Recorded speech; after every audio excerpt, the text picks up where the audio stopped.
இது வெறும் பிரியாணி வியாபாரம் என்று மொட்டையாக சொல்லி விடுகிறார்கள். அது இன்னொன்று அரசியல்வாதிகளாக வாய்க்கு வந்தபடி பேசுவாங்க. கோட்டருக்கும் பிரியாணிக்கு வந்த கூட்டம் இல்லை. நீங்கள் கோட்டரை பேசுங்க, அதை தயாரிக்கிற முறை என்ன, அது உடம்புக்கு எவ்வளோ ஆரோக்கியம் இருக்குது. ஆனால் பிரியாணியை பேசாதீங்க அப்படி அதோட இணைத்து. இதே ரொம்ப தப்பு. வாய்க்கு வந்தது அரசியல்வாதி பேசுவாங்க. இதே ஒரு உதாரணம்.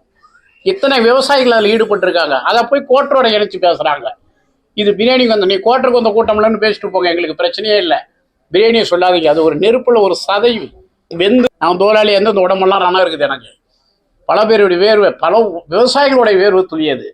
அதை போய் நீங்கள் பிரியாணின்னு சும்மா மொட்டையாக ஒரு பேர் வச்சிடாதீங்க. அதுக்கு பெரிய பேர், அதுக்குள்ள எத்தனை விவசாய பொருட்கள் அடங்கியிருக்குன்னு பார்த்தா அந்த விவசாயிக்கு மைப்பளித்து அந்த கோட்டோட ஒப்பிட்டு பேசக்கூடாது என்பது பத்திரிகைகள் முன்னாடி என்னுடைய அன்பு வேண்டுகோள். பிறர் கஷ்டத்தை பார்க்கும்போது தான் நம்ம கஷ்டம் ஒரு துரும்புன்னு தெரியும். எப்பவுமே எங்களுக்கு கஷ்டம்னு யாரும் பேசாதீங்க. உங்கள் கஷ்டம் பெருசு இல்லை, சிறுசுன்னு பார்க்கறதுக்கு மற்றவனுடைய கஷ்டத்தை பார்க்கணும். என் வாழ்க்கையை அப்படி தான் வச்சுருக்கேன்.